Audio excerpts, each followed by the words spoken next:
고양시 행복한 교회 섬기고 있는 최명일 목사입니다. 오늘 나눌 말씀은 마태복음 5장 37절입니다. 오직 너희 말은 옳다 옳다 아니라 아니라 하라. 이에서 지나는 것은 악으로부터 나느니라.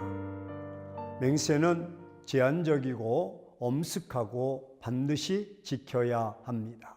맹세의 원칙은 중요한 때만 해야 하고 하나님의 이름으로 해야 하며 해로울지라도 변치 말고 반드시 지켜야 합니다. 그런데 서기관과 바리새인들은 이 세 가지 원칙을 모두 무시해 버렸습니다. 그러므로 하나님의 이름으로 맹세했다면 반드시 지켜야 합니다. 첫째로 맹세는 제한적입니다. 맹세는 언제 하는 것입니까? 꼭 필요할 때만 하도록 되어져 있습니다. 출애굽기 22장에 보면 자신의 결백을 입증할 수 있는 방법으로 이용되는 것이 맹세입니다. 어떤 사람이 자신이 출퇴하게 되어서 자기 가축을 옆집 사람에게 맡기게 되었습니다. 그런데 주인이 출퇴한 사이에 짐승들이 와서 가축을 물어갔습니다. 그럴 경우 주인의 가축을 맡았던 이웃 사람은 자신의 가축을 손대지 않았다는 사실을 무엇으로 입증하겠습니까? 이 사실을 주인 앞에서 하나님의 이름으로 맹세를 하는 것입니다. 그러면 주인은 무조건 그 맹세를 믿도록 되어 있습니다. 이와 같이 맹세는 꼭 필요한 경우에만 하는 것입니다.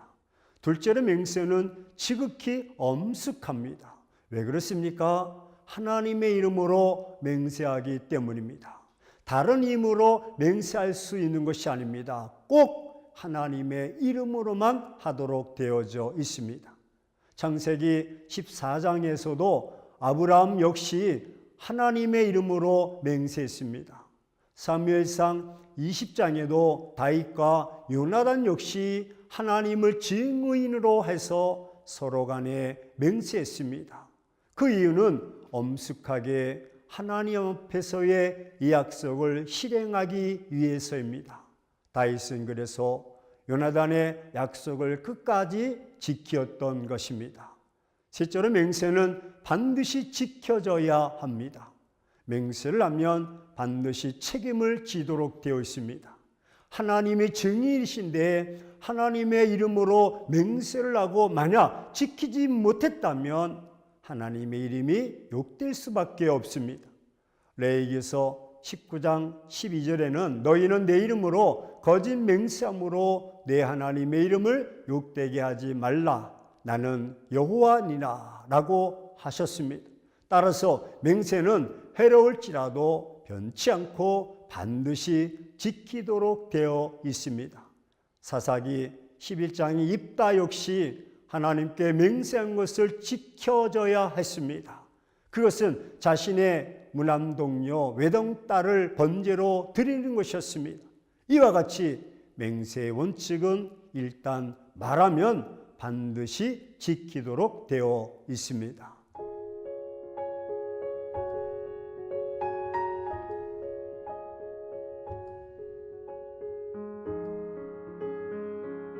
사랑하는 시청자 여러분, 우리는 함부로 맹세하는 일을 피해야 합니다. 맹세할 때에는 꼭 필요할 때만 해야 됩니다. 하나님은 신실하신 분이십니다. 우리는 하나님의 뜻이 무엇인지 분별하고 그릇된 것을 그릇하고 옳은 것을 옳다고만 해야 합니다. 그래서 거짓이 없는 열매 맺는 천국 시민의 삶을 사시기를 주의 이름으로 축원합니다.